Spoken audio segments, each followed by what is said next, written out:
शाह साहब 5 लाख हैं पाकिस्तानी तकरीबन कनाडा में और 6.5 लाख तंजीमें हैं। तो अवैस हसन पाकिस्तानी होगी, पाकिस्तानी। ओए होए होए। तो पूछ रहे हैं अवैस हसन, ये यूनिटी कैसे आ सकती है ओवरसीज में? अभी जंग लग जाए सारे ठीक हो जाएंगे।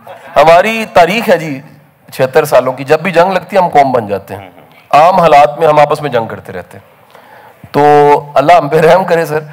मेरा ख्याल है कि हमें जोड़ने के लिए जो है ना वो हमारे बड़े जो बेसिक नज़रियात हैं, मेरा ये कामिल इस पे ईमान है सर कि पाकिस्तान का हर शख्स, सारे लीडर्स और पाकिस्तान का हर इदारा उससे ज्यादा अहम पाकिस्तान है। क्योंकि ये मुल्क है तो ये सारे हैं, ये मौजें लगी हुई हैं। अगर ये मुल्क नहीं है तो ना इदारे हैं, ना बंदे हैं, ना फौज है, ना सियासतदान है। सो जब तक हम ये नहीं मानेंगे कि यार ये मुल्क बड़ा इंपॉर्टेंट है, और हम कैसे कह सकते हैं ये गद्दार है, ये सही है, ये क्राइटेरियाज ही गलत हो गए सर। ये बहुत ज्यादती होगी हमारे साथ। तो हमें, मेरा ख्याल है कि तय कर लेना चाहिए कि वासिफ अली वासिफ साहब के बकौल कि दुश्मन की आंख से देखे तो हम एक हैं। दुश्मन नहीं देख रहा हम सिंधी हैं, बलोची हैं, पठान हैं, उसके लिए पाकिस्तानी हैं। दुश्मन नहीं देख रहा कि हम शिया हैं, सुन्नी हैं, वहाबी हैं, उसके लिए हम मुसलमान हैं। तो दुश्मन की आंख से देखें। मेरा ये भी थीसिस है, मैं बड़े अरसे से इसको बयान कर रहा हूँ मुख्तलिफ मुल्कों में जाके, कि अगर आपने पाकिस्तान की स्ट्रेंथ को समझना है ना, अगर आपकी इतला में यह आ जाए कि इसके एंटी स्टेट एलिमेंट कितना पैसा खर्चते हैं इसके सुकून को खराब करने में, तो आपको पता लगेगा ये मुल्क क्या है। हमारा प्रॉब्लम ही हमें अंदाजा ही नहीं है इस चीज का। हमें अंदाजा ही नहीं है कि किस किस तरह की इन्वेस्टमेंट होती है। सिर्फ इस देखिए ना, एक कमरे में तिजोरी पड़ी है, आपको नहीं पता, सारे चोर उधर आ रहे हैं, सारे चोर आ रहे हैं, क्या जरूरत पड़ी है? कुछ है ऐसा जो घर के मालिकों को भी नहीं पता? तो उसमें पोटेंशियल, ये मैं आपको दावे से कहता हूं सर, 28 मुल्क देखने के बाद मैं कसमन कहता हूं पाकिस्तान में ग्रोथ का इतना पोटेंशियल है कि हम सोच भी नहीं सकते। फकत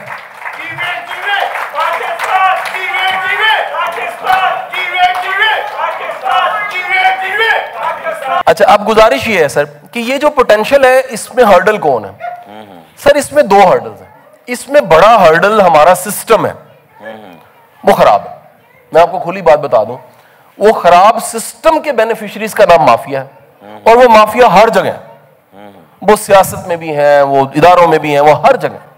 और दूसरा प्रॉब्लम हम खुद है। हमारा प्रॉब्लम ये, we all are waiting for that ऊपर से कोई ठीक होगा तो मैं ठीक हो जाऊंगा। अल्लाह के बंदो, फिर बेगम के साथ आप ही ने लड़ना है, बिल अपने देने हैं, बच्चे अपने पालने हैं। पसंद का लीडर आ जाने के बाद भी अपनी कब्र में खुद जाना है आपने। तो वो जिम्मेदारी जो हमें कबूल करनी है, हम कबूल करने को तैयार नहीं। हमें लगता है ऊपर से कुछ बदलेगा, हम सारे बदल जाएंगे, और ये हमारा थीसिस एज नेशन गलत है।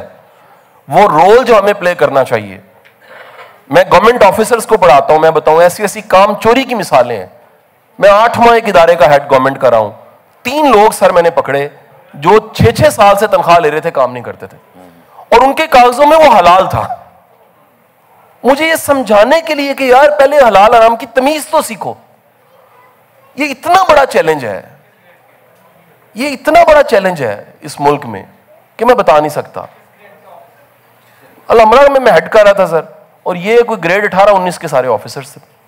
सर आप छोड़ दें, आप सिंध में और बलोचिस्तान में जाके देख लें कितनी घूस सारी बढ़ती हैं, क्या कुछ हो रहा है, घर बैठ के कैसे तनख्वाहें मिल रही हैं। आप पूरी की पूरी कौम एक ऐसी नौकरी की तलाश में काम ना करना पड़े। यार ये कितना बड़ा जुल्म है।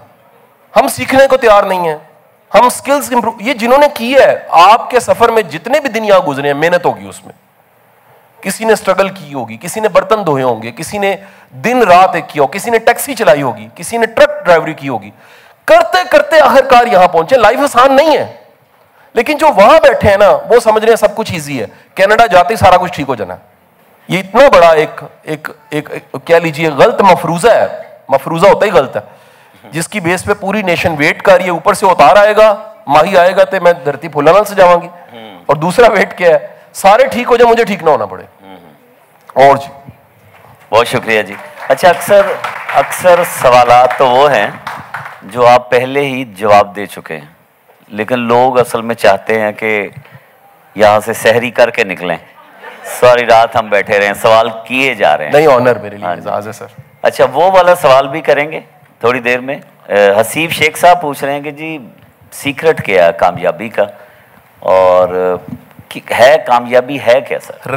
रिलेटिव टर्म है जी, हर बंदे के लिए इसकी डेफिनेशन मुख्तलिफ है। आपकी जो आज सिचुएशन है उसमें देखेंगे हर्डल्स क्या हैं, चैलेंज क्या हैं, गोल्स क्या हैं जिनको अचीव करना है, और एक बंदा जो है वो उसने क्या स्टैंडर्ड्स बनाए हुए हैं, किन स्टैंडर्ड से मैयर कर रहा है, किन सिचुएशंस में है।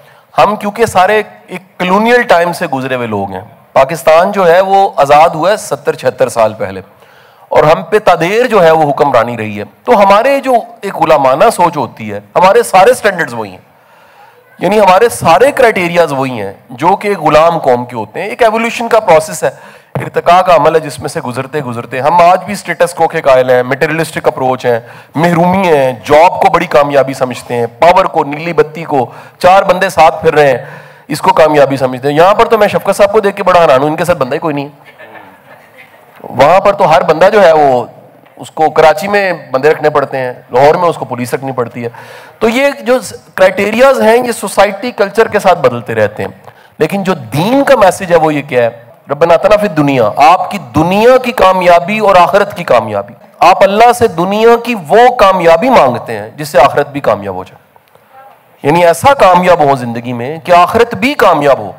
ऐसी दुनिया की कामयाबी ना हो कि दुनिया कामयाब हो गई है और आखिर में जहन्नुम है, नहीं, दुनिया ऐसी कामयाब हुई है कि आखिर में आप जन्नत में चले गए।